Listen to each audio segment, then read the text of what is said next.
It's a beautiful day here in Nashville, Tennessee, and Daniel and I are out to add some micro irrigation to these 3 cutouts. We're also going to add a 6-outlet drip emitter over there so that we can have some more plants on that end. And to do that, we're going to run some swing pipe from the outside of the wall here through the inside of this wall, and it'll poke out the backside of the wall over there. For the drip emitters, we're going to install one of these manifolds right here, and we're going to run 3 1/4-inch tubings through the wall and then out to the plants. We're also using clear tubing because the customer likes that aesthetic, so that's what we're going to go for, what the customer likes. Let's see how hard this is going to be to pull off.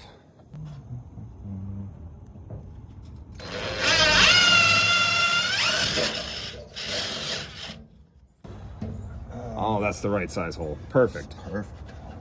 Now we just got to feed it all the way down to there.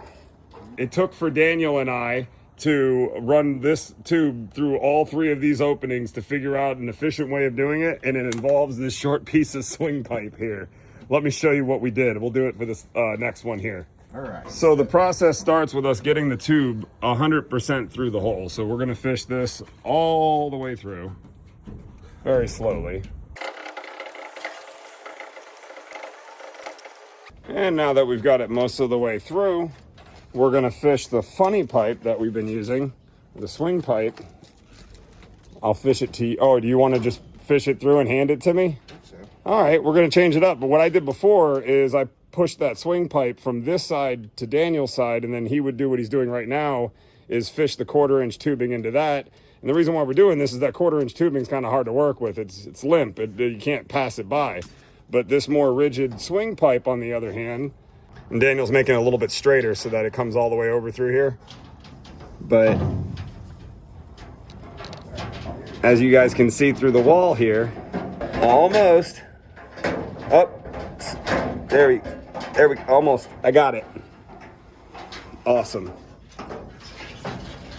And then because Daniel did it the way he did, we don't have to redo it.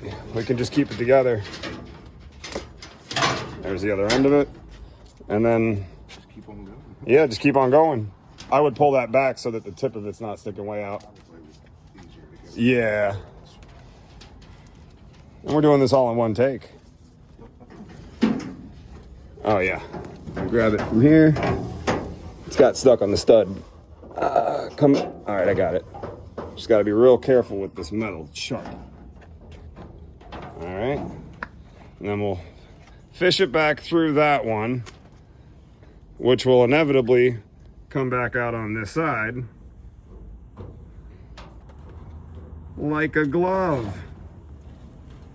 And then he can just pull the whole thing out. Beautiful. And that's the second one. This last one's going to be pretty easy to do, so I'm not going to record it. When we get it all put together, I'll show you what it looks like. All right, well, Daniel figures out where he's going to drill the next hole to run swing pipe from where he's standing to the other end. Let me show you what I got going on over here. We've got all 3 tubes coming out right where the landscape wire is coming out, ready to go. We have our manifold right here, and there is a funny pipe T because we are going to attach that swing pipe that Daniel's about to poke a hole for over there. I need to go to bigger size. Oh, the hole's not big enough. We got to get a bigger hole. I think you might be hitting a stud. I think it's just the hammer action on the Ah. I think, but Guess we're gonna find out. All right, well, this fish tape didn't work. I was trying to fish that through the wall here to catch the funny pipe, but you might be able to see now what we've done. I decided to go grab the drill, take out the 6 screws that was holding this top panel in, and now we've got real easy access. So that's how we're gonna get this done, at least until we get to that first window right there. I'm confident we can fish it along the bottom ridge here the rest of the way. The problem we're having over here is, if I can get my camera in there, there's a couple of cross members there, right? You can see them. Those are gonna make it real hard for us to fish that through there without getting that top panel off. So that's where we're at. We'll get it over there. Trying to fish the pipe through there was a bad idea. So we're gonna do it from that end over there.